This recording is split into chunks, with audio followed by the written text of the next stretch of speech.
What were they telling you? That Brian pay how much? No, let's do the discussion. But he's a businessman and a I see. President Kufuor told us that if you want to make money, go to the private sector. And that anybody who was in his government, you dare not. Now you are telling me he's a businessman? Well, that's what we Education ministry. He also wanted to be president. Is that not the case? Have you read this? 160 million. What has that got to do with the minister and the force? But the minister took the document there to pass through his desk. No, these are suppliers. And there are systems of verification and payments. Of course, you go through. So why does the minister been administering? If he has no knowledge. So he's only sitting there. They know of it. Look, an amount of 6.1 million. 6.1 million. You are talking to me about procurement. Charlotte say, was she a procurement officer? Abusia mo bibia kwaba na yemfamla media TV and platform we eso.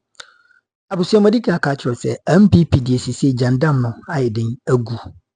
How a NPP Communicator bi ono ankasa ehun say debi ensema sise mi kan emboa me.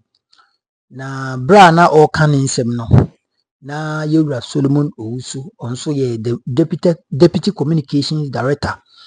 Edema UP United Party honom bi ni na eye sebiebudu sebianyado.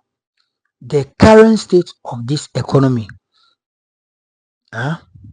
said ye Ghana AC co Operation Recover All Loot sebiebudu sebianyado se ebitimi aye operationalized ana se den eneko abusia Sansem we any the eka ho bi ena omudi ho komo na eye Joshua Zato ono nso wo hobi woni se sa owura we ekasa de ma NPP indirectly but they be also a political analyst ya fan sa but utie nsema Solomon Owusu kana utim say this man is on top of issues Ubo say this man is on top of issues onimdi okika yanko na yankuti nsene mu nchire mu na ekoba na ka bia de beto aso mesro so do comment betum na wa like this very video na wa share na foforo etimenye bia hwe adon ya adoma yeko he video we ba e besan ato aso e yem platform we eso abusun yi kire wa adwen e comment section na like share subscribe to this very YouTube channel na bibia ntimi nkoso yanko na yankuti nsene emu nchire mu yekoba Here to introduce you. So Aaron is here doing entry is from the NPP Communications team. He's joining us this morning. Aaron, how are you? I'm doing well, Roland. Let me be quick to also add my voice to the book my senior has written. You see, Dr. Zato was quick to just claim him to the Political Sciences Department of Legon. But you see, this is a trainee of the Ghana School of Law. And so Ghana School of Law, this is a legal book, and you see Professor Doc trying to buy some marketing. I'm not a lawyer. I'm not a lawyer. Oh, must you announce this? Must you announce this? I'm a lawyer. He's in training. Yeah, but you're also a student of law. MA program as you are a student of law. You are hiding it. You are hiding it. You see, the reality is that looking at the Venerable Justice Emmanuel Yoni Kulendi writing the forward should tell you that the book is a good book, but for the diabolic that is reflected in the book, bringing Kenofreata issues and others. The vocation law. Let me clarify. Relax, you have your time to clarify. On Friday you have time to clarify. But on Friday we will be joining. Is it? Wonder to launch this book and discuss everything that is needful. So I will encourage you after the launch. So well, he's in power. You are invited to the after party. He's in power and serving on the VRA board. So quite surprising that he's not in Fugu. Maybe the Fugu would actually drain him today because he needs to be moving around the country to share education flyers and others. Okay, Aaron announcing his presence that he didn't come in peace. Yes. Solo, peacemaker. Your Fugu brother. He's your Fugu brother. I think Jaja can only make peace. The truth of the matter is that he has done well by writing a book. I hope that's how you hold the book. You hold it to the camera like that. Why no, I'm not a book person. I only hope that readers will implement it fully Yeah, that's the problem we have. Yes, we don't, we read it and we don't implement it. If you look at our problems, I saw someone wrote a book on how to make money. Means that he himself was struggling to make money, but he had written how to make money. So we must be very careful. That was congratulations. You wrote that book. Reminds me of those who sell the books on the streets. Yes. 25 laws of making money. Making money. So again, we have to tell you that for Big Issues, our main sponsor is the University of Gold Coast, and we'll tell you more about them subsequently by the close of the show, because they have great programming and courses for you to do. The University of Gold Coast, they are our main sponsor. But Wanda, those findings being announced by the Deputy Finance Minister, should we be worried? Because somebody on the street, on social media will say, oh, Yatiabre. Yeah, thank you very much. Good morning to you, my seniors here, and our cherished viewers. I must say that, you see, this issue about illegality in the public service, wastage and all of that has transcended different governments. And this morning, our attempt not to do politics with this. Because if you look at the issues that have come up, there's issues of fictitious claims, the issue of falsification of SRAs. By SRA, I'm talking about the store receipt advice. These things cannot be done by politicians. These are done by technocrats. And it's time we call them out. You see, what we have done to ourselves over the past years is that we blame NDC, NPP, we blame each other, and the technocrats take advantage of the system. I don't understand. What have the technocrats done to you? They have supervisors and political appointees who are heading those ministries. Almost all institutions have internal audits. Well, that's true. Yes. So how do we raise certificates when people have not done work in this country? Fictitious claims. And this was around the same time when Ghanaian students abroad were struggling. No money to pay for their scholarships. Yet we raised certificates for persons who have not executed any job. We must put an end to all of this. We politicians must come together and fight this. The issue about order from above is wrong. The law is that you cannot take unlawful instructions. So if a minister or a chief executive asks you to do something and you know it's wrong, you must not, as a technocrat, implement it. You must face the issues. And your job will be secure? No, that's what I'm talking about. That we need to face it. They must blow the alarm. If a politician tells you that, and most of these contracts, some of these contracts were awarded during the electionary period. You understand? So you could see where it's coming from. People need money to run campaign. And I don't want to do it NDC, NPP, because when we do this, we lose sight of the issues. This one, we must go hard on the technocrats. We pay them from taxpayers' monies. Because if you look at some of the findings, one district, one factory. Look at the amount that has been wasted. What do you mean by wasted? Oh, some monies were paid, over 10 billion were paid to a buffer stock account. If you look at the reports, over 10 billion. And the bank, upon verification, the bank said the account this does not even exist. I mean, how can we be doing this to ourselves? One of the reasons why the Agenda 111 could not be completed was because of lack of funding. Yet, we are wasting money. This morning, I will not sit here and blame any politicians. We must descend on the technocrats. If you say is a politician asks you to do something, what are the law says?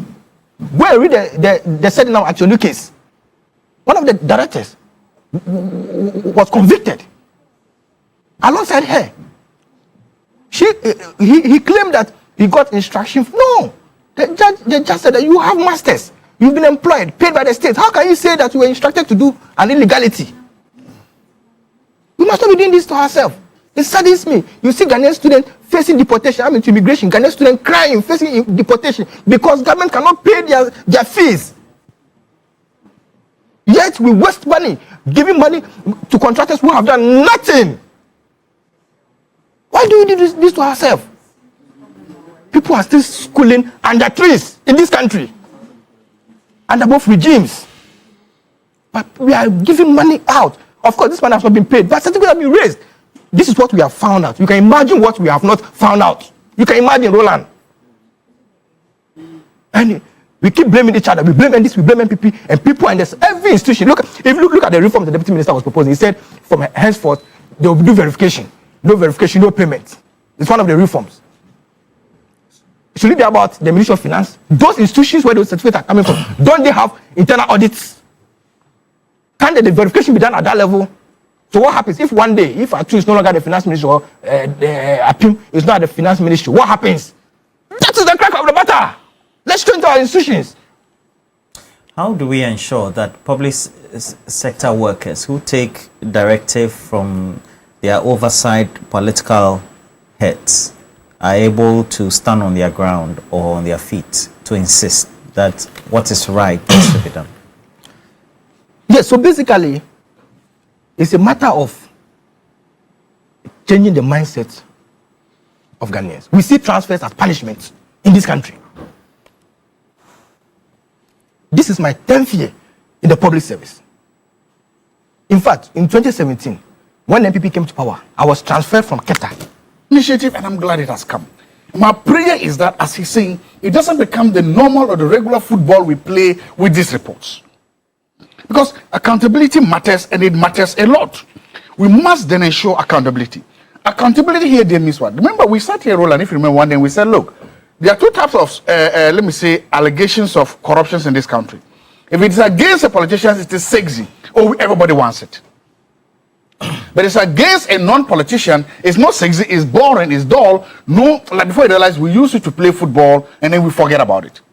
Today, or this particular report, I want us to treat everything as being very sexy and let us follow it to its logical conclusion. Because there is enough blame here to go for everybody. One, the politicians, I will never exonerate them. I will never sit here and try to cover for any politician who raises the hand, swears an oath to protect the public purse and goes and misuse it. Let the chips fall where they belong. Any man or any woman who refuses or who misuses or uses his or her office, abuses the office for his own personal parochial gain must face the consequences. I will never sit here and justify that. So there's enough blame here to go for politicians. And I pray and hope that they get it. Two, the bureaucrats. And that's what he was saying. Internal audit people approve these things. How did they do that? How come we are not naming and shaming the internal auditors who approve these fictitious things? How come we are not naming and shaming the officers, the procurement officers, or all the bureaucrats? What have they done? They submitted fictitious documents to you and you approve them. I think that's what they are saying, right? That's what the document is saying. You were trained, you have a degree, either a BA or an MA, even a PhD, in procurement or in auditing and whatever. You were taught how to determine these things. If a medical doctor misdiagnoses somebody, he faces consequences. If a nurse misdiagnoses somebody, he faces consequences. So what happens if an auditor misdiagnoses, let me say misdiagnose a document, and then the state loses millions of dollars? What is the consequence? You cannot tell me that it's politicians put pressure on you. Of course. It is a duty, the politicians do it. Because see, politics is governed by rational self-interest. So the politician is there to maximize his rational self-interest. Bureaucrats are there, mostly they engage in empire building activities. So you are there, and which is also the problem here. You are there, you are trained, you have a degree in accounting, you have a degree in internal audit. How did this pass by you? And this is where the ACA people, and I think the auditor internally, if they have a union, if they have a group, this is where they must come up to. They are complicit in the looting of public affairs. These internal auditors are not, they are all complicit. Aren't we throwing the baby away with the bathwater? No, we are not. We are when it comes to the analysis of the policy inefficiencies and incoherence. No, this, what we are talking about, is it has nothing to do with policy inefficiency and incoherence. The policy is coherent. Let's do, for Agenda 111. It was a very clear policy. Let's build 111 hospitals to help ameliorate our health challenges. Clear. Okay, so enough of that is a 2. 3, the contractors. Why are we not seeing people's licenses being revoked? Yes. Why are we not seeing contractors being punished? Why don't we get name and shame the contractors who were colluding or who colluded with these bureaucrats and politicians to flee the state. Why are we not seeing that? Why shouldn't we? We should see that. We should see them blacklisted. Say that, look, contractor A, contractor B, contractor C. You took look. There's one of this agenda 1 in Golu in the Sala West constituency. There's another one too around Fonsi, my uncles. Very big, amazing. If you go see, it's the biggest buildings in this two constituencies. And I can just imagine if it's completed. Even if you look, Ghana Health Services and all allied health services, the jobs alone they will get. They are amazing structures. I can just imagine how our health system will be greatly appreciated and valued if all these things are completed. So yes, so that's a trick. There's enough blame and complicity for contractors too. We should name them, we should shame them, and we should contract them, and we should revoke their license and prevent them. But ultimately it comes down to something: timing. These contractors and these politicians and these bureaucrats, they game the system. They game the system. They waited until the transition period. That is when governments are most vulnerable, especially in our system. You see, actually, political parties are most vulnerable during their own internal elections. The government as a whole is more vulnerable in an election year. That's why I said that the true measure of a finance minister in Ghana is determined on how he or she handles an election year budget. They usually have a very good budget first year, very good in the second year, third year. Is the fourth year. Because in the fourth year, a lot of contractors begin to realize that, hey, pay me, if not when they come, they won't pay me, especially if they think there will be a change of government. We need to deal with how to deal with these transition periods. And that is when we are most vulnerable. That's why we are most open. They need money for campaigns. They need money for campaigns. That is where all these fictitious certificates, fictitious receipts, and all these things are moving because you say, hey, we need money for campaigns. So my point is that we need to deal with all these issues. At the end of the day, there's enough blame to go for the politicians, the bureaucrats, the contractors, and also how we even deal with this transition period. Because if not, Roland, I hope and pray that this doesn't become any of those normal things. We talk about it for the whole week, and then after that, we move to the next shiny object. I hope it's not like that. I hope it's best. I don't know whether it is going to be oral. I don't know whether it's going to be Yoko. I don't know whether it's going to be CID, whoever it is. I pray and hope that real punishment will really bring down and let people, because this is not the type of thing we should do. Imagine if this money was there. Those two agenda, one man also I'm talking about in my uncles and in Golu would have been completed now to help ameliorate the healthcare of our people. Thank you. Yeah, and Aaron, 8.1 billion, that's a lot of money. But it's not the first time we've heard these before, right? And at the end of the day, these are the loopholes we have in the system. If we were able to block them, we would have been able to save a lot in the kitty to develop other areas of the economy area. First of all, I wouldn't call it a loophole. Why? You see, I want to address the matter in two ways. Why day in, day out, governments come, governments go. We find this situation, we discuss it within a week or two, then it dies off. It's because of two things. The people involved and also the timing the matter comes up. These two things. Now, when I say the people involved, Roland, I am a supplier for companies. If you supply items to a company, let me even use the Ghana Police Service.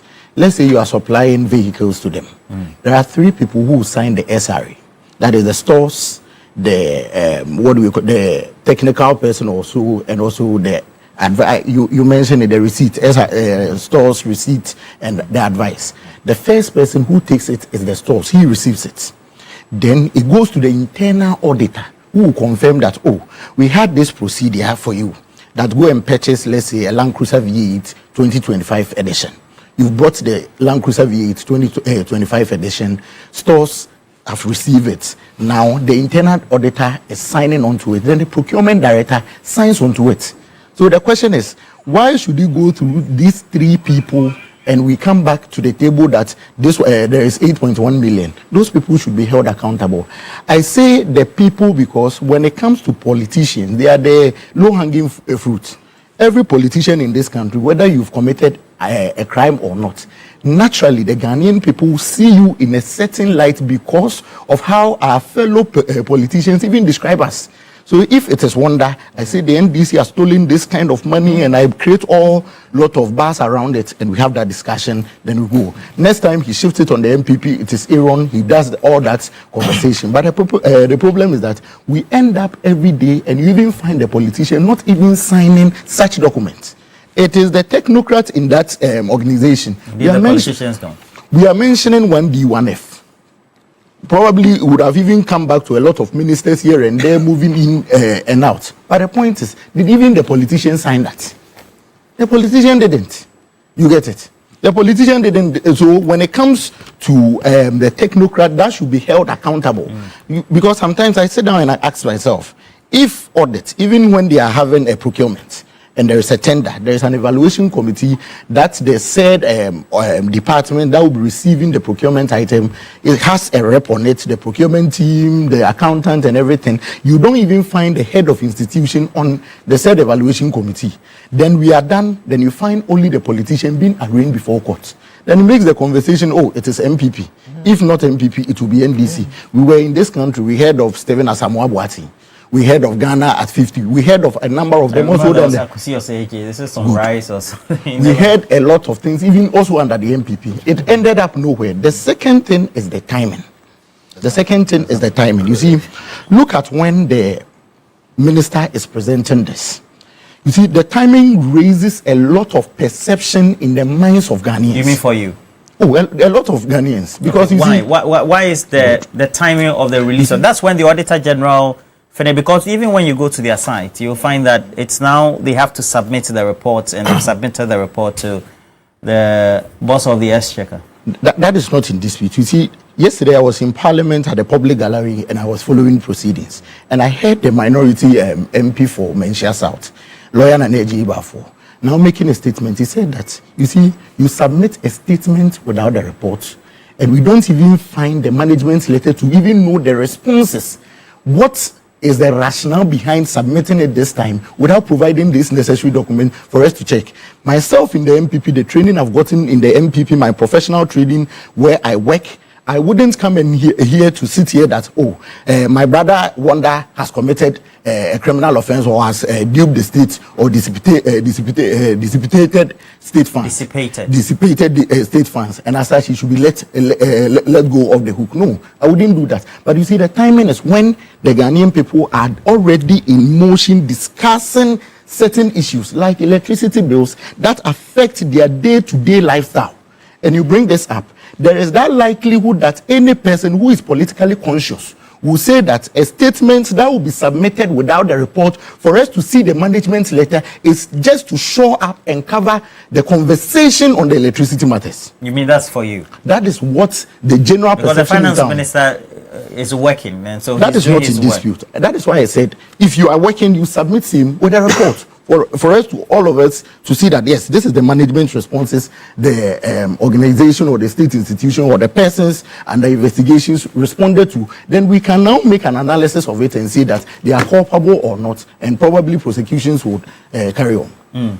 It says this one is peer agenda. It's communication disruptor. That's from what I deduce from it. It's rather unfortunate, you see. But how would you respond to this? For example, this one is from Delight and says that we are tired of listening to rubbish allegations. You claim you are not happy, yet you can't prosecute offenders. Obvious, you're all there to enrich yourself. That is an ordinary person. I mean, that is the point, and that is where this morning I will focus. How many times, deliberately, ever since election 2024 was over, you will bear me out.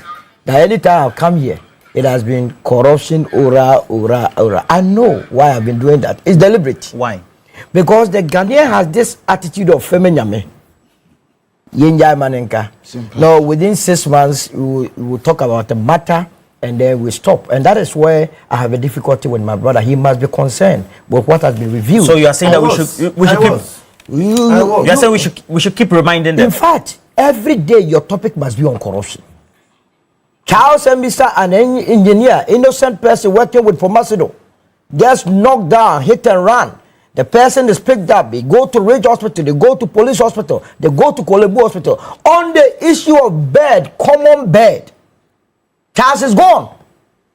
We come and sit here and say we want to change what? The narrative? You think we're massaging the issue? What are we talking about? Look, the report says there is a systemic plunder. This one is English. That's why I tell them, reduce it to the level of my people on the street. What the report is saying that there is a system to steal, to loot, to chop. Simple? Very simple. That's what the report says. The auditors that met, the Ernst & Young, the PricewaterhouseCoopers agrees that they have been looting, they have been chopping, they have been stealing from us. 8.1 billion. 8.1, and that is all. Because if you read the report carefully, they say 13.3 billion has not been validated. I can tell you that if you add the 13.3 billion to the 8.1, making about 22 billion, this is the amount of money people wanted to put in their pocket. Who? Ministers, heads of institutions, the technocrats, all of them. Because you see, the technocrats cannot do it without the minister's involvement. And vice versa. Nobody must take the politician out. We did not go and vote for, we queued to go and vote for the internal auditor. First of all, who appoints the auditor, internal auditor general? It is the president. Every ministry, department, and agency has an internal auditor. And their boss is appointed by the president. In fact, the board that regulates the internal audit agency, and Act 658, is appointed by the president at Article 70. So if any internal auditor who themselves are corrupt, I've said the time without number on this platform, that who watches the watch, but these auditors you find in various ministries, they are corrupt. Oh, so corrupt, so corrupt. And this has review. You cannot make those. Oh, you see, that is why they keep sitting down there and they think that business as usual. They are so corrupt. Either than that, how would the payment be raised when there is no contract? When there is no document backing it? According to the report, 8.1 billion was rejected because there was no contract backing it, no documents, no invoices attached to it. Yet, it was able to move through the system. It was okay. It got to the control accountant, and it was only waiting for funds to be available for payment to be made. And you say what? Look, this practice of you have been paid, then they recycle the very invoice to take monies again, has been in the system for a long time. I don't know, and it has become a template that everyone makes from it. 4.4 billion was going to be paid for projects that have already been paid. Really? A chunk of it at the Ministry of what? Roads and Highways. When the road has not been constructed, they raise IPCs and then go and take the money and then introduce it into the system. By the way, this morning an elderly woman called me and said he had Mr. Lanchemantin nearly transferred 89.5 million Ghana cedis for one district, one factory in this. To Antiabna, the truth of the matter is that Mr. Lanchemantin resigned from the NPP on the 5th of January 2023. He has no clue. In fact, this audit has to do with 2024. Is that not the case? At that time, what I remember is that Katie Hammond was the Minister of Trade and Industry. The man that said that young ones, the so you may have to run it by him to see whether he has any. Your boss is innocent. How can he be? If he's if he's part of it, I'll be the first person to call him the out. audit year. The audit year in 2024. KT Amon and Co were the ones responsible for But it. they're looking at the whole policy. Basolo, these amounts, as being cited in this report, are quite outstanding. They have looted you, and you are not. You see, the youth of today, they are home. They are not getting jobs to do. Money that are supposed to be used to better their lot. People said that the ministries generate their own invoices. Look, we were in this country when the former minister of Agric, Brian Achambo, told us that because it did not rain, Ghana needed money to go and buy what? Food. You conducted the interview here.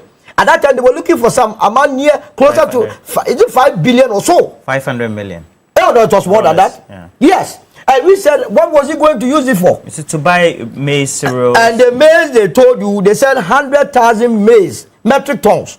They could only deliver 11,900 metric tons. Now, they said they bought 34,000 metric tons of rice. They could only account for 24,000. Meanwhile, they are taking 717 million Ghana cedis. Do you remember the NPP and their internal elections? I don't understand. The 31st January 2026. What has that got to do with did you hear the delegates? What were they telling you? That Brian pay how much? No, let's do the discussion. But he's a businessman and a I see. President Kufuor told us that if you want to make money, go to the private sector. And that anybody who was in his government, you dare not. Now you are telling me he's a businessman? Well, that's what we Education ministry. He also wanted to be president. Is that not the case? Have you read this? 160 million. What has that got to do with the minister and the force? But the minister took the document there to pass through his desk. No, these are suppliers. And there are systems of verification and payments. Of course, you go through. So what has the minister been administering? If he has no knowledge. So he's only sitting there. They know of it. Look, an amount of 6.1 million. 6.1 million. You are talking to me about procurement. Charlotte said, was she a procurement officer? Was it not based on procurement that she was sacked from office? You bear the ultimate responsibility as a minister. When a donor funding partner has paid an amount of 6.1 million at the Ministry of Education, they just go back to the auditor accountant general to present the same invoice for the government to pay. How can we be doing this to ourselves? If you go to China today, about 29,000 politicians have been prosecuted. Their former attorney general recently has been in prison for life. Our own Congo here, Congo, just next door, Congo. Their FA boss who misused Football Association. He has been given lifetime imprisonment. You see? For women's football. Exactly. In this country, we pamper them. And I have no confidence. No, but we have to go through. I don't have confidence in the Attorney General currently. I don't have. No. I have lost it. Why? I have lost it. Because you see, some of these things you raise the hopes and later you go and sleep as though you want to scratch my back, let me scratch my back. I don't have confidence in him.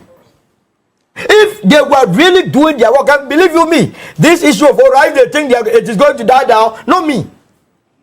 Because if they are able to have this situation, they are able to have this chop, this fictitious claims, we will not need to go outside and borrow. Why must people, you understand, people whose monies were taken as government bonds, this is the reason why we couldn't pay those government bonds. The old men, Dr. Ama and Co. The domestic. Because the monies we took, we did not use it for any productive work. All that people did was to be raising invoices, RPCs, and so on and so forth, and then go for money. Now, guess what? If you come and tell me that BTA, that's bank transfer advice, alone, 1 billion, what are you talking about? You are not comfortable today. 1 billion, you stopped it. BTA's, the good thing is that it has the details of the company that is paying and the recipient. So this is why you don't need any major investigation to run all of them up. And it must not end here. We must go back. Because before they will do this 2024, immediately have been doing it in 2023, 2022, 2021, 2020, 2019 till 1957. We must be investigating all these people and come up. And I heard the minority in parliament saying that, no, this is not the way to go. Look, if you love this country, these ones are not news. It is something they have been doing, and that is why they are emboldened. And we must call them out and deal with them constructively. Lakuto, so how do we deal with this? How do you propose that perhaps systematically we need to curb this, so to speak? Yeah. So like I indicated earlier, there is a need to take on the approving officers. If you look at what the Deputy Finance Minister said, he says that henceforth, no verification, no payment. It means that in the past, some officers do some sort of verification to pass the certificate for payment. So there's a need to surcharge those officers. And I'm happy that President Mahama is setting up a court to implement some of these findings by the AGs. You mean it's the Chief Justice who said so? Of course.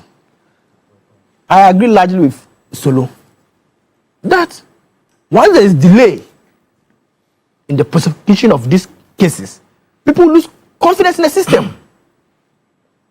But this is democracy. Per the constitution is here. People or accused persons are deemed to be what? Innocent until proven guilty. So you cannot just by mere findings pronounce guilt on someone, and the processes in courts take several months. We are in 2026. By next year, you said the narrative will change. Campaign will start. I don't understand.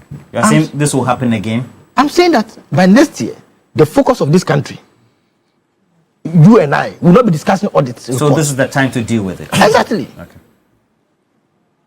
And I'm just also, I want you to know the nature of this country. We do politics almost every time. Another way to deal with this issue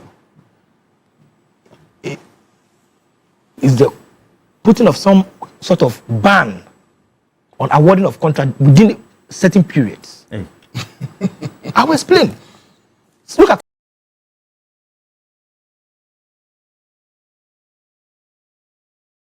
from one political party to the next. yes.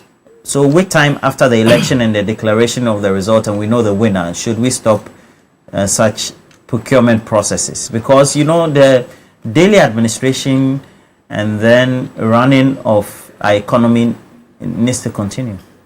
I agree with you. That's why we have transitional acts. There's a reason we have that. So we can have amendments? Of course. Go and look at the contracts. Look, because of Where the you oath are. of secrecy, we cannot say certain things. But when you sit on boards, go and check the last board meetings. Go and check the minutes, decisions that are taken at the last board meetings. But because of the oath of secrecy, you can't say certain things. So there's a need for us to, you see, the fear that was given by the chief of staff, that recruitment that are done after December 7, there was a reason. People sit for 4 years. You don't give out jobs. You wait after election. You lose your election before you start giving out jobs. You pile out the wage bill. Exactly. And you don't even add the people to the payroll. You exit power, then you expect the next government to come and implement. But they're all Ghanaians.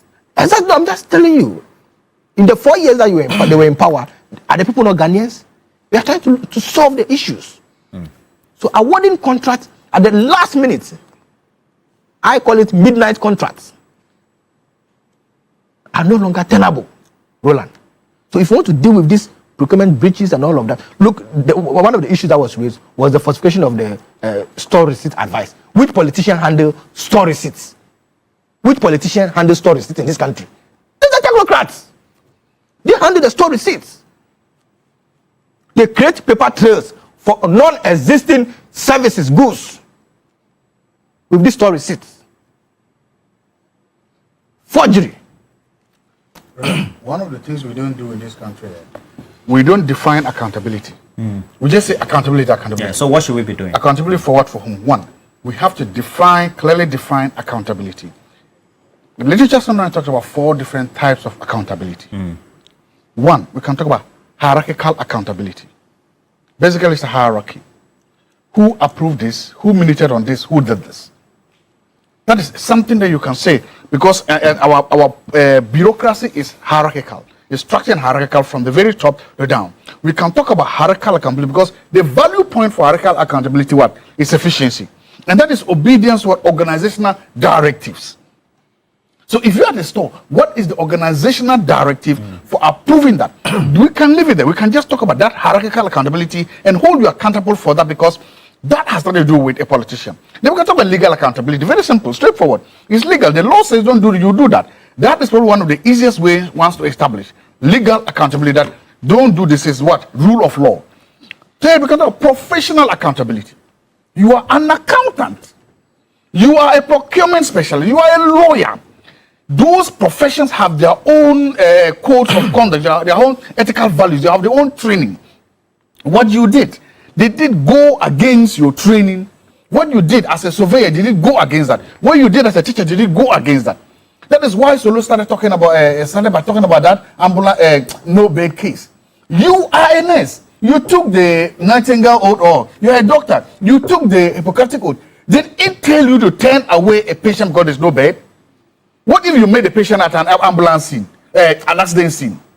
It's an ambulance scene, you are going to ask for a bed before you start trying to restore life? Okay, so that is what we call professional accountability. Then the last one, we can talk about political accountability.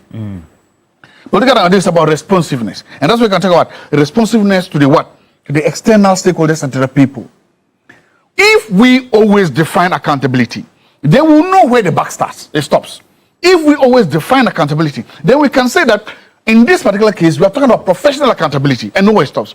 In this case, we're talking about hierarchical accountability. In this case, we're talking about legal accountability. In this case, we're talking about political accountability. So we don't jump all of them together. If we jump all of them together, then we tend to blame only what? The politicians. And that is why sometimes the politicians go to Public Accounts Committee.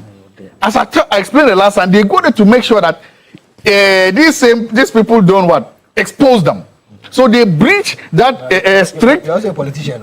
They breach that. They breach that strict separation of what? Policy from what? Management, implementation. And when they do that, it now becomes you rub my back, I rub your back. So the moment this government came, they accompanied all the bureaucrats of the former government to Public Accounts Committee. You are sitting there taking accountability for something that you have absolutely nothing to do. Taking the blow for what his friend, a former politician, did, knowing that tomorrow. Dr. Zato, government is a continuum. It's a continuum. But I'm saying that if it's professional accountability, why should I go and answer for professional accountability? I'm not an accountant. I'm not an auditor. I'm not a surveyor. Why should I go and answer for questions that have to do with procurement? You understand? That's what I'm saying. I am not. It's hierarchical accountability. That means it only has to do with your office. Who gave which order and what? Why should I be answering for that?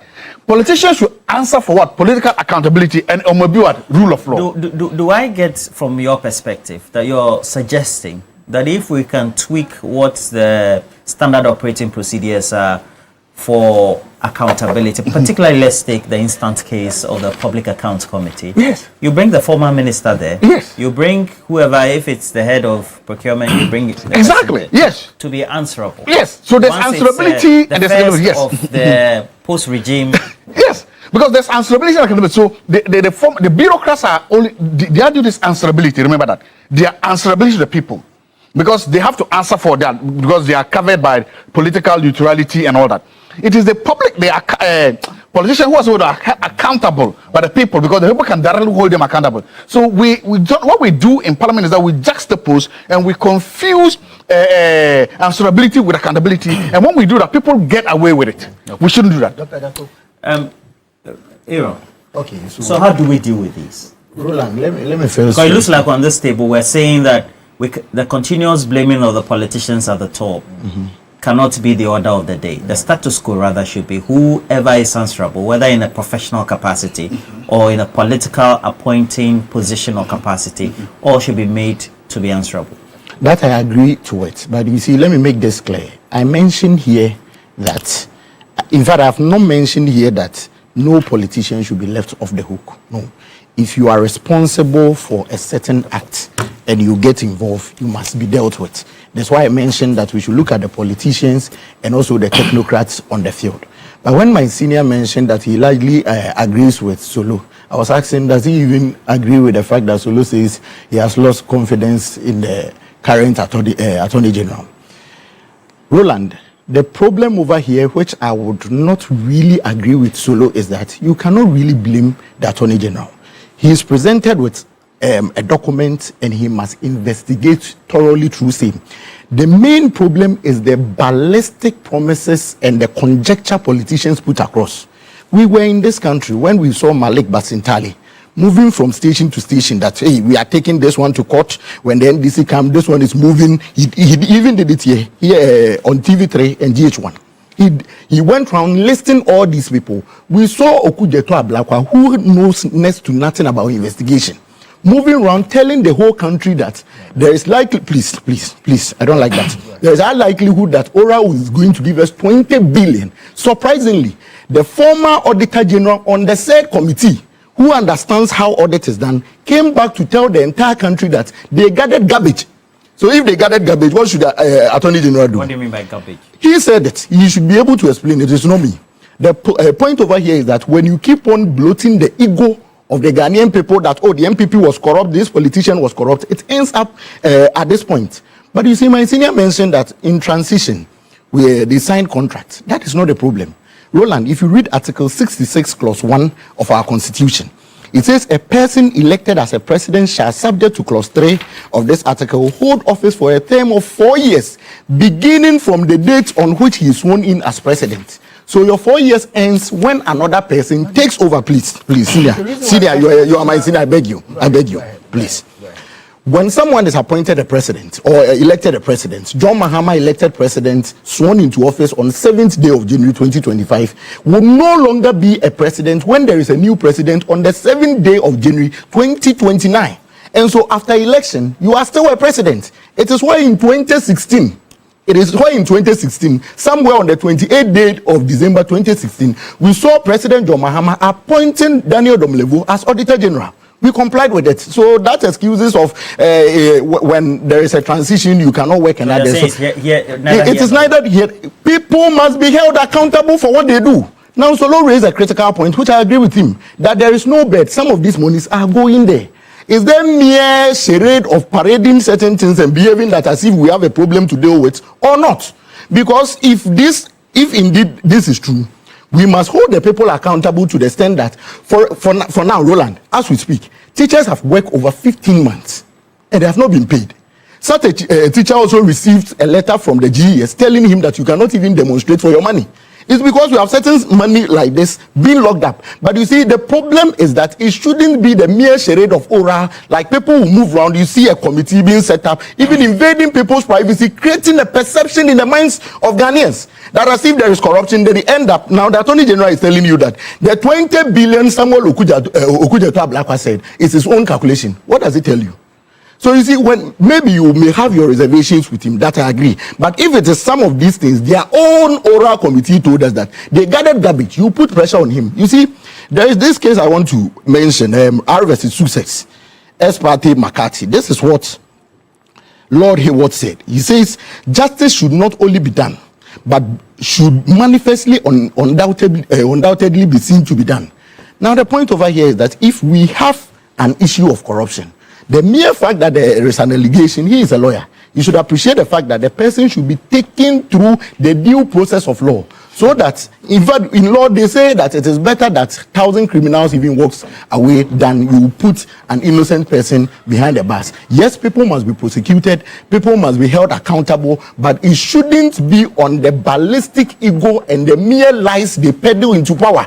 This is what they told, tomorrow, Dr. Zato will be going to court, tomorrow we'll be lining up Solomon Owusu, tomorrow Aaron will be going to court. Solomon is going to court. And today we come here, and you yourself come to tell us that you gathered garbage. So you're saying the campaign promise doesn't reflect the reality because of the course of justice and the way you have to undertake prosecution. The point I was trying to, you should be measured and put the real issues before the Ghanaian people. Else we all end up at this point. That Aaron didn't come in peace. Oh, so the truth of the matter is that, bro, what we are discussing is an audit.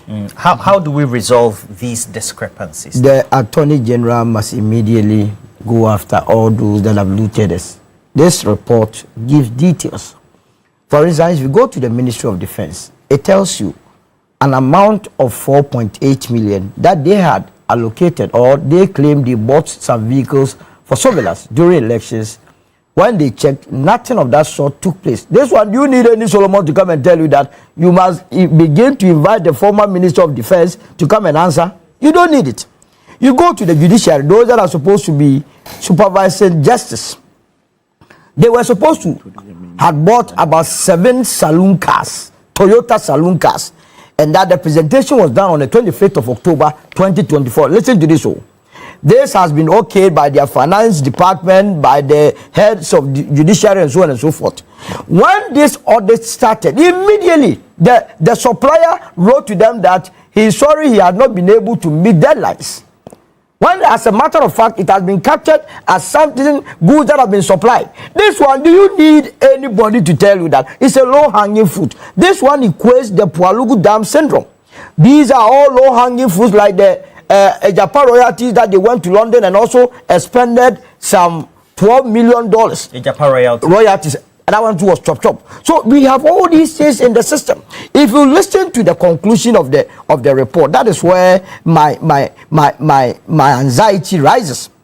In conclusion, paragraph 48. Mr. Speaker, This audit has exposed a rotten system. This is the English of the auditor. Ernst & Young and PricewaterhouseCoopers combining with the Auditor General writing this beautiful English.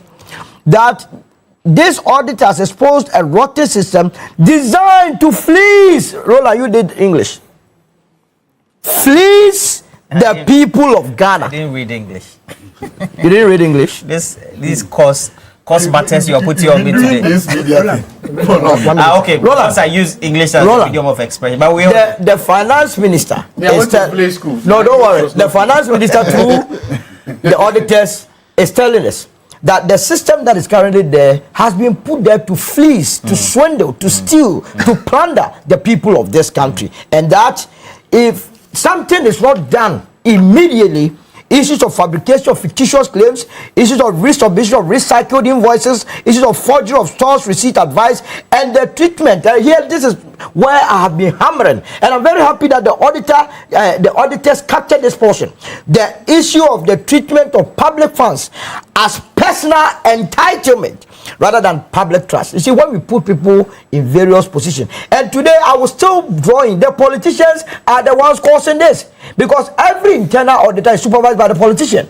If you go to the various district assemblies, don't you have the DCs? If you go to the metropolitan assembly, don't you have the mayors? If you go to the municipal assemblies, don't you have the municipal district chief executives? So they are there. If you go to the ministry, look, the Ministry of Finance itself, they are captured here as having engaged in fictitious claims. The ministry is evil. The ministry that is writing to us in 2024 under the able leadership of Amin Anta. That's what they are saying. That over 24 million Ghana cedis, they were going to take it for free. But that's where we are. We are, and the conversation is that it's not as if the political head is. No, it's not true. Don't take it. All the political heads, they have look. And this business, the reason why I took on my younger brother here, Aaron, is that, listen to me. He started by saying the reason why I felt that what he started doing was so dangerous was that he was saying this was to divert the attention that there was an issue to deal with what do you call it, electricity. And that so this is a communication disruptor. You are talking about 8.1 billion that could have gone waste. You are talking about 13.3 billion that could also add up to the 8.1 billion, and want to treat this matter as trivia. No, and that we should go and then discuss your propaganda that this is that. No propaganda. If we are able to deal with this issue, probably forum. No, it's propaganda. Which propaganda? You don't buy electricity. But you don't buy electricity. When you are in power, how much will you buy electricity? You destroy this country. You destroy this country. You have destroyed this country. You are not important of doing that. But are you telling me that you don't buy electricity in this country? You are in this country. You came to destroy this country. You must not be having the mouth to be speaking. Please, who does not have the mouth? Aaron, they came to destroy the country. No, you see, there is that pretense of solo. But I don't blame him. I blame people are watching. I blame the Article 21. I blame the Attorney General. Okay, you blame who? Aaron. I blame the Attorney If they General. gather garbage for him, what should he do? What is garbage about this? When Domlevo said that they gathered We garbage, are what should he moved do? beyond Domlevo. We are talking about auditor report. Solomon Owusu, please. We are talking about auditor reports. There should be a truce. You are not ashamed of this money. There should be a truce. I'm very surprised. You are very surprised at what? That you are defending mentioned on this platform that we should hold anyone who is liable accountable. That was afterthought. That was afterthought. When he said that the election please, discussing don't do that. Okay. It was so wrong. Don't do that. Okay, don't do that. All right, thank you, gentlemen. He must not be doing that. Okay, he says don't do that. You two, you say he shouldn't do that. Okay, so now we have a truce. Now, So he referred- because I wanted to get to the last subject, just briefly. which is about the new royalties My bill. brother Aaron referred to Article. Because Patrick Bouma is raising issues. My brother Aaron referred to Article 66(1) and talk about the fact that 4 years once you are elected. But he knows at the law school, the first thing, one of the things that you'll be taught is that when you're considering the laws of Ghana, you consider it as a whole. The combined effects, of the said Article 66(1) and the Transition Act will tell you. But if you look at the Transition Act, the purpose is not just to ensure the smooth transfer of power of assets, but also to prevent administrative chaos. You understand? So nobody is saying that if you are president, you don't have the power until after election. Nobody is saying that. But there's a reason why there's a Transition Act. There's a spiritual letter of the Exactly. So unless of course the Transition Act. Hold on. Unless of course the Transition Act is declared unconstitutional. You understand? Unless you are saying the Transition Act is unconstitutional. All right, gentlemen. Unless you are saying the Let me respond to it. He's raised something on my professional competence. Let me respond to it. You are a student of law. You get to know that Article 1 Clause 2 of the Constitution talks about the supremacy of the Constitution. It is sad a lawyer will cite an act to be contravening the Constitution. Please, I shouldn't hide behind transition. What I said is that if you sign a contract after when transition is in progress, it is not illegal. You must be held accountable for it. Hold the person accountable for it. But he's making a suggestion that as part of the effort to curb some of these and then make it uncontrollable. Are people not Listen. Are you not watching? He said as part of effort to curb It's an opinion he's raising. You shouldn't say the combined effect. Please. So listen. We can't say that. Please don't do that. But there are rational. You are running away for this topic. My brother came to fight. Fighters left my center. That's good. Patrick Abuama has been raising an issue about the new royalties bill that government intends to introduce. And we're told by Reuters as well as some of the Western media outlets that there's been a pushback from the West about us increasing the threshold from 5 to about 10%. My brother came with a calculator. Yes, because of that. I'll come and show it. For what? This is what I use for legal accountants. Use it. And between that, so 5 to 12. But Patrick Abuama is saying, among other things, it could also have some dire consequences for the sector, in which we're likely not to whet the appetite of investors to come and mine our mineral that we have beneath the earth. What do you say to that? Just 2 minutes on that, because our time is past. I also read what Patrick said. Honorable Patrick Abuama said. He gave some conditions. He said if they are discouraged, the multinationals are discouraged, some people will lose jobs. I mean, this is the mentality of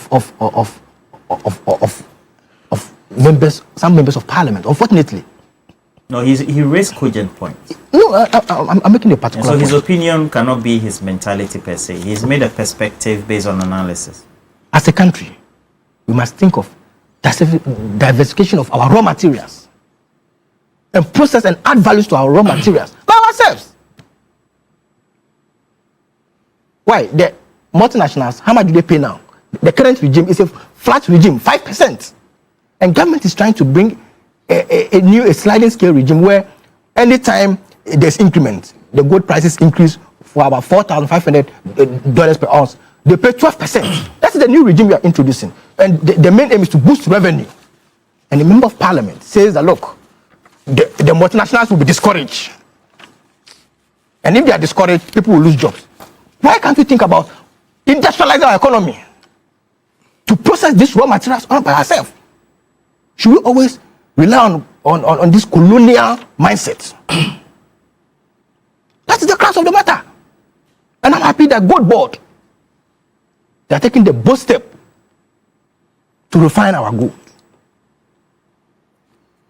So, and bear in mind, the usage of these funds, about 55% goes to the district assemblies.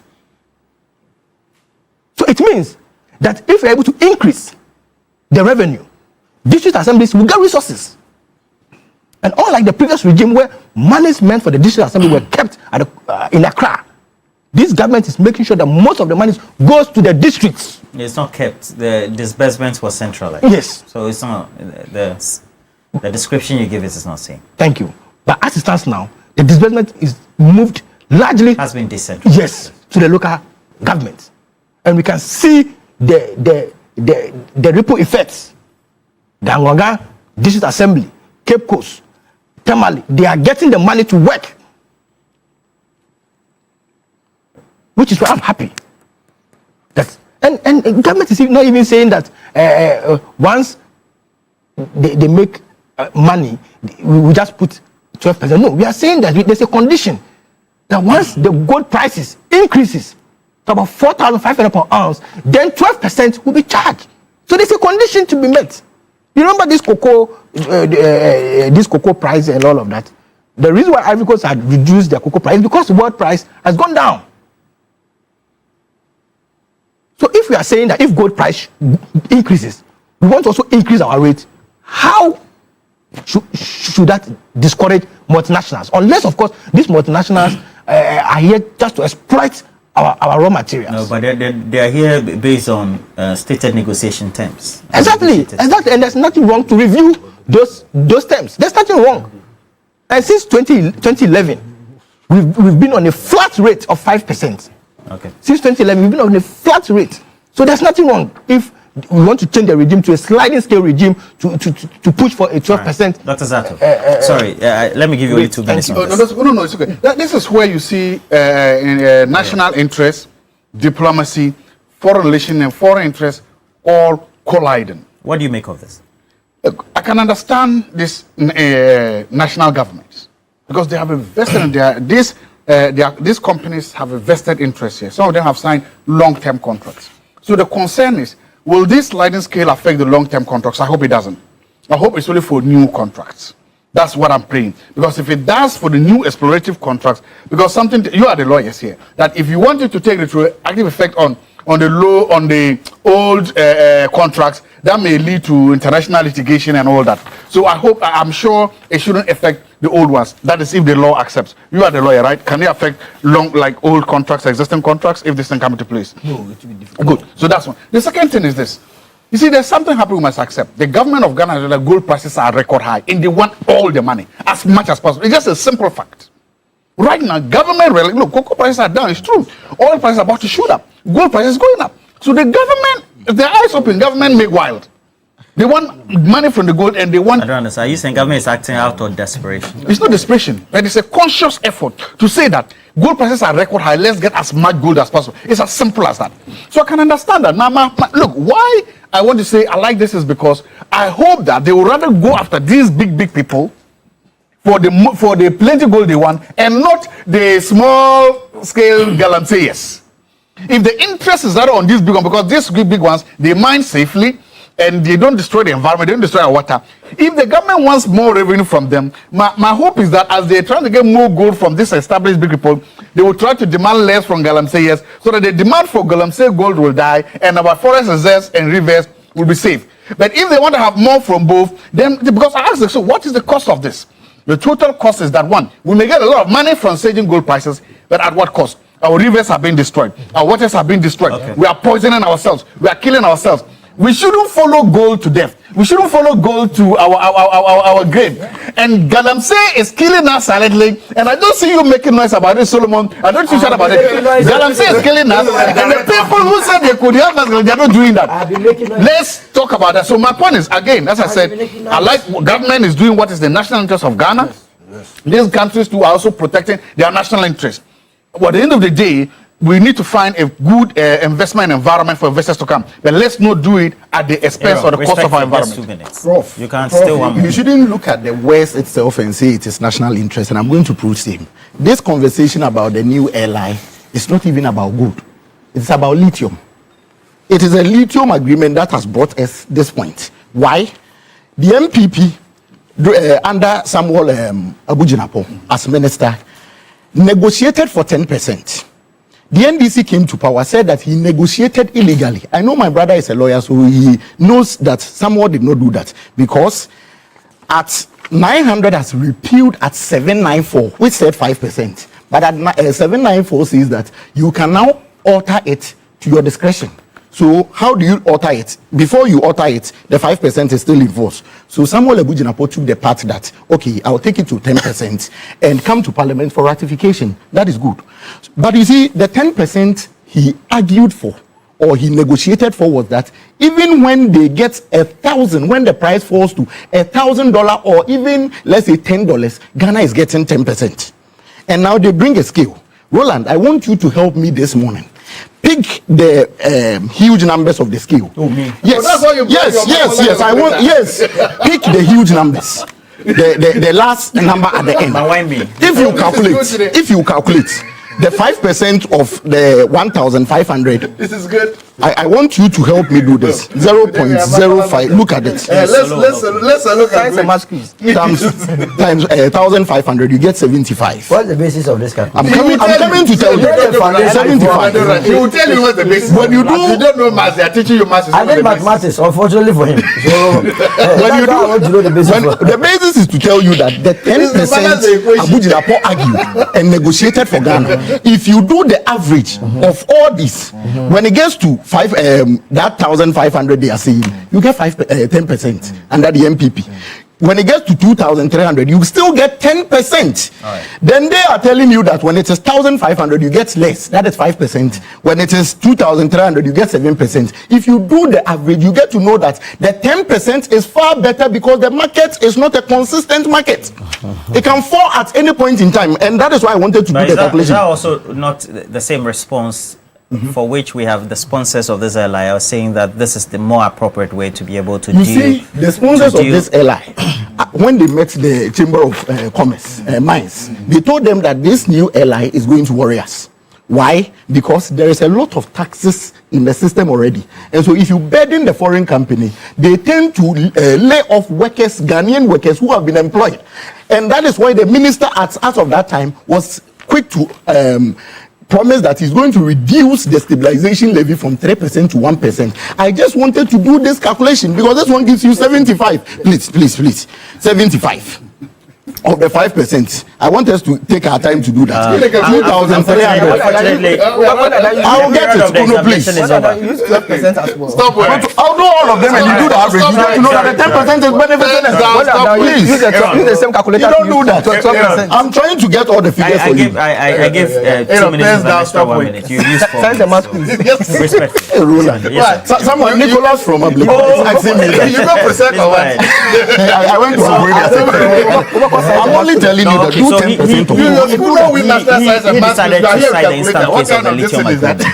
But generally, if we need to have a thorough conversation, we need to have or get more out of our minerals. Is that not it? Yes. But I am not even interested in your 5% or 10%. I mean, what is preventing Ghana from mining its own minerals? That must be the end game. You understand? Because you see, all over the world, if you go to the UAE, my brother fortunately has lectured there before. I have done business in the UAE before. All the major companies, what the UAE government does is that it goes to outsource them to come and work for them. What is the big deal? The lithium company that came here, the last actually they had invested $185 million. The entire project. They are way up people. We are talking about this money. How much has we been saved according to the finance minister? 8.1 billion. Convert 8.1 billion Ghana cedis into dollars. Is how much? Is it not in excess of $185 million? It means we have the money here to go and poach experts to be mining for us to make the most out of it. Rather than this pretense of 5%, 12%, and we are happy. Someone is saying that, during MBB's time, we were going to sign for 10%. When as a matter of fact, during the MBB's time, the demand for EV vehicles, remember lithium, is basically for the production of what? Batteries.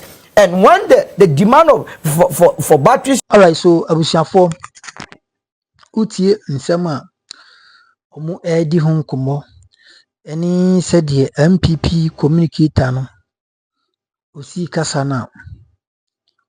In fact, na chese yasem medical catchers NPP communicators omo kurum ha. They are not on top of issues. First, NPP communicators omu kurum ha. Eye jandam enomobo. Second, NPP communicators omu kurum ha. Sebi, eye eni hanhane eni ekom eni ediomu ena masisi omu ekasa anyhow. Send the hunti. We all know. Yena yenim. We all know. Yena yenim. MPP for your more chance kurum ha. A maximum of 8 years. A maximum of 8 years. Nanka be a crown. Adia nanka MPP for omo kan ya nanka ono mbetimi aye ni nim se nko mbetimi aye ni yie free SHS but omo ankasa abreso free SHS omo de baaye enkrofo esun esukuu fom wo campus de bia no omo ye videos ba ebe di aban na tem nanka esi den na wato aduana ma aba na aduane no wanto ne yie ama na me no beba monti so be di watem because na aduane no mako wom aduane na nya aduan papa aduane no ne se bi ebore ye funu ebi na NPP akufado NPP edi Bawumia NPP eye edi ma free SHS from 2017 to 2024 but inshira nka Nyankopon inshira enka obade titi kafra mo Nyankopon se bia buru se bia nyado bra John Mahama about 2025 from 7th January 2025 to ename no kasai inyanti free SHS student ni bia no da se bia no mudi no wo campus various campuses no sebi ehonti the last time I checked na omudi enuane no enama yegusuo kusiane chicken jollof anka no so de na nkombedi jollof na nka bia kusia ba akobi ebi so kura hwe na so na ye Kufado ne Bawumia penso be ne omudi jollof kusia any chicken ni na boba kum no maji enti ene nkwara na konmo no otu omu sua de ne parepare yeko. Secondly, John Mahama eba wankase obema dollar boa kofom nipa oka dollar ho asem Nana Addo Dankwa Akufo-Addo obra okogina simpie so eka kire Ghana fo nyina se dollar ho asem nti wahye akufa experts awo eba no banking eba no economist economist wabin na wura no enye obia se yankasa ye nipa Bawumia nti oba $1 1 cedi eno ye ne nsasa ena Nana Addo Dankwa Akufo-Addo sanka tuato se Ghana fo ya yembo abuzuyi sem di NPP fo ka bi e wokroma Ghana fo mo ma mo yire mfiri adi NPP fo ka na wokroma omo ba ye 8 years omo ntimi anya sene na me no kasa from 2017 to 2025 January 6 NPP fo yi bono dollar na meto 11 da de bia na dollar no enenam 15 14 baby kra de ehuru koto 17 and these are the people criticizing NDC aban so munyanya hwe se wo hu scenario no what nyema na make na se it tells you something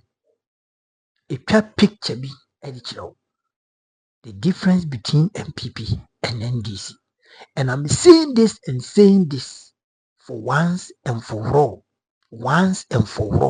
the MPP ni bie ni ho a obetimi atena TV so aka se John Mahama from the year the first and the second time obaye bi see ene Akufo-Addo obaye from the time that time no ebesi embra ofiri so John why adwuma chen John Mahama da MPP for nan kasa ni adwuma John Mahama ebu okroma ene ya light bill na subscribe ikra no eno no MPP for na no mo kope ka de to MPP for na no mo create sa niam de to ai nei akufa nsunsanso how kese e dia bra Ghana for but enim se yewura John Mahama problem solver oka obeye obetimi asolve no man yi nyina ye ho etimi ahenhane eti Ghana for yi mun kama kuma ntum ye na mun jendi MPP for mo mun tino mo ba bi o mo te because se am no kase sika no mu wie no ho aban mu asa sika na ide ahye so mun ni sika bio nti di omo twenya ase na mebe ye omo adum bi na omo wi abamu na omo beba power na omo sen bi lotu but it will never happen easy because Ghana for they are now descending and Ghana for now know very well difference between MPP and NDC when it comes to infrastructure, when it comes to development. You get me? Come up to me. Electricity bill no na ye bo ho paye ye guso ye course bi ni se nye den a ebeba fom because nkwan ye da tano se bi no eba fom mega me nso me to light nso me ho ebe hinha me eti bo me mo paye na ye nye de ye fanta aban na chi ye nje MPP fo ase mo no mo to position kasa saa omo ni be bon so na 47 years e wo position ne party na den egu chira wadwen e conversation Solomon Owusu man Nyankopon shira owura any MDC communicator on so obono hombodi MPP for Joshua Dr.